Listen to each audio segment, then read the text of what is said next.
Assalamualaikum warahmatullahi wabarakatuh. Alhamdulillahirrabbilalamin. Wabihi nasta'inu ala murid dunya waddin. Wassalatu wassalamu ala asrafil anbiya'i wal mursalin. Wa ala alihi wa sahbihi ajma'in. Jemaah kuliah duha yang dirahmati Allah, suasana Ramadan kali ini berbeda dengan yang biasa kita jalani di tahun-tahun yang lalu. Saat ini di Indonesia, bahkan dunia, sedang mengalami masa-masa penuh ujian akibat pandemi COVID-19. Kita tidak lagi bisa melaksanakan sholat berjamaah di masjid. Kita menjadi tidak leluasa untuk bersilaturahim, bahkan berjabat tangan dengan orang tua maupun sanak saudara terkasih pun dilarang. Hal ini terpaksa dilakukan sebagai upaya untuk mencegah penularan atau penyebar luasan virus, serta untuk memutus rantai penularan. Insya Allah, ikhtiar kita untuk menjaga diri dan keluarga serta melindungi orang lain dengan cara menjaga jarak atau physical distancing, menggunakan masker saat sehat maupun sakit, menerapkan perilaku hidup bersih dan sehat, serta bersabar, tetap tinggal di rumah, mendapat pahala yang besar dari sisi Allah Subhanahu wa Ta'ala. Pemirsa yang dimuliakan Allah, saat ini di seluruh dunia telah tercatat lebih dari 3,5 juta jiwa yang terinfeksi virus ini dan menyebabkan 250.000 jiwa diantaranya meninggal dunia. Begitupun di Indonesia, negara kita tercinta, telah terdeteksi hampir 12.000 jiwa positif terinfeksi dan menyebabkan hampir 900 orang meninggal dunia. Kita dapat mengambil pelajaran dari negara-negara lain dalam menghadapi COVID-19 ini. Negara-negara yang berhasil menekan penularan adalah negara yang melakukan upaya pencegahan sejak dini. Negara yang masyarakatnya disiplin dan patuh pada perintah pemimpinnya. Jadi, kunci keberhasilan kita dalam melawan wabah ini selain dari kebijakan pemerintah adalah masyarakat yang patuh. Karena masyarakat memiliki peran penting dalam memutus rantai penularan COVID-19 dengan berusaha sedapat mungkin tetap tinggal di rumah.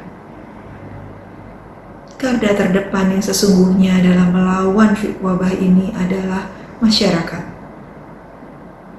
Sedangkan tenaga medis dan fasilitas layanan kesehatan merupakan benteng pertahanan terakhir. Organisasi Kesehatan Dunia WHO menyatakan bahwa dari seluruh pasien positif COVID-19, 5% diantaranya mengalami gejala berat sampai dengan kritis, sehingga membutuhkan alat bantu pernafasan atau ventilator. 14% mengalami gejala sedang sampai dengan berat sehingga membutuhkan oksigen dan perawatan di rumah sakit. Sedangkan sisanya, yaitu sekitar 81%, mengalami gejala ringan bahkan tanpa gejala. Hal inilah yang membuat betapa pentingnya upaya pencegahan. Apabila penderita yang positif, penderita yang terinfeksi terjadi secara masif dan dalam waktu yang bersamaan, maka fasilitas layanan kesehatan kita akan kewalahan dan tidak mampu menangani. Begitu pula dengan angka pasien yang tanpa gejala.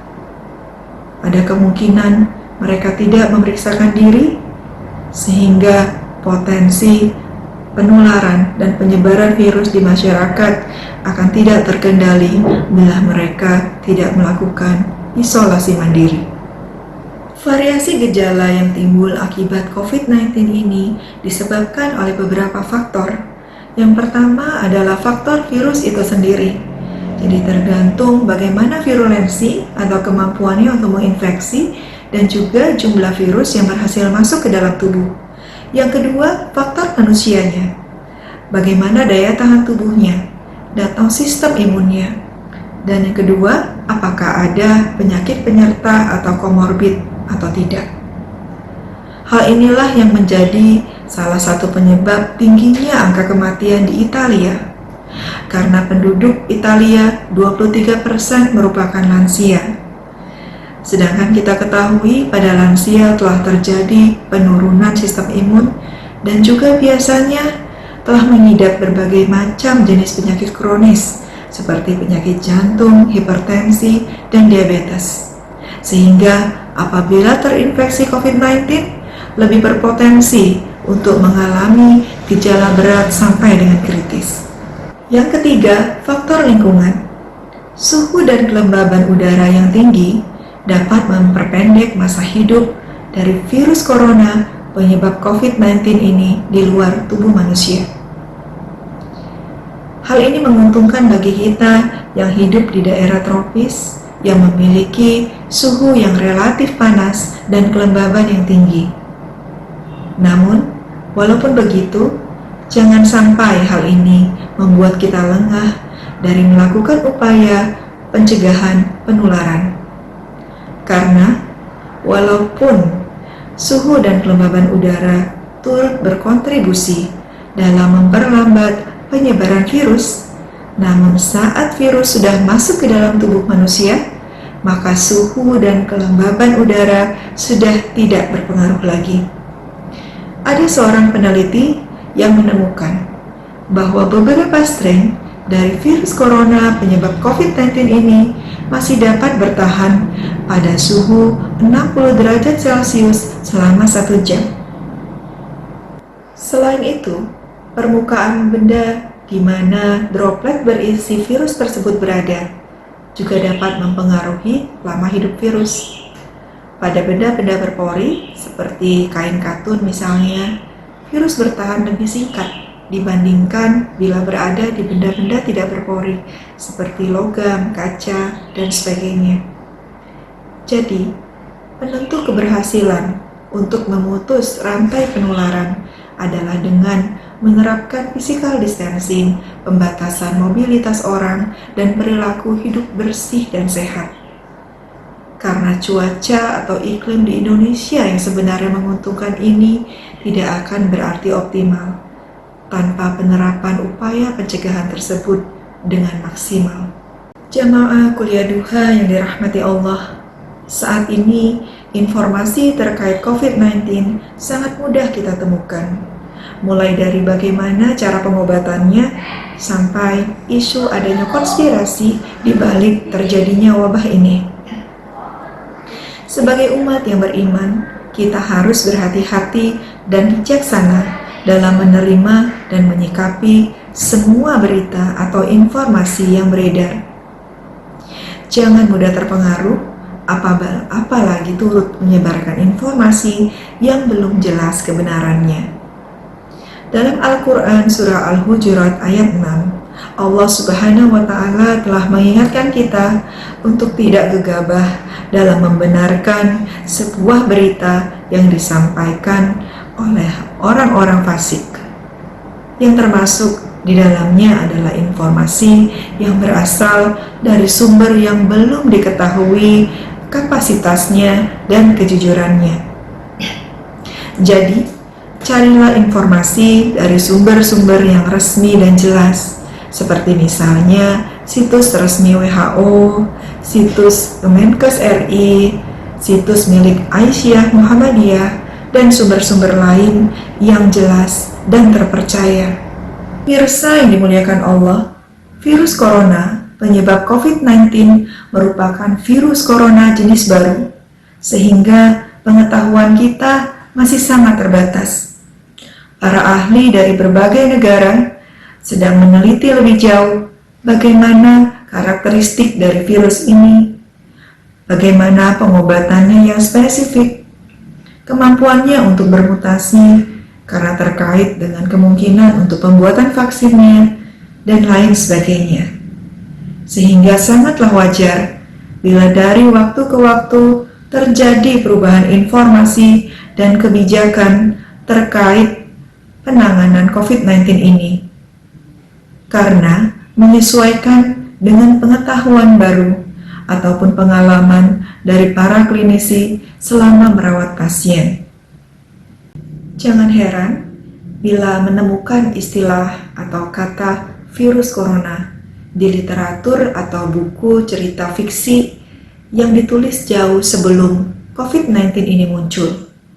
Karena virus corona sesungguhnya telah ditemukan sejak tahun 1930. Namun saat itu diketahui bahwa virus tersebut hanya ada pada hewan. Dan jenisnya juga banyak, ada sekitar 20 jenis virus corona.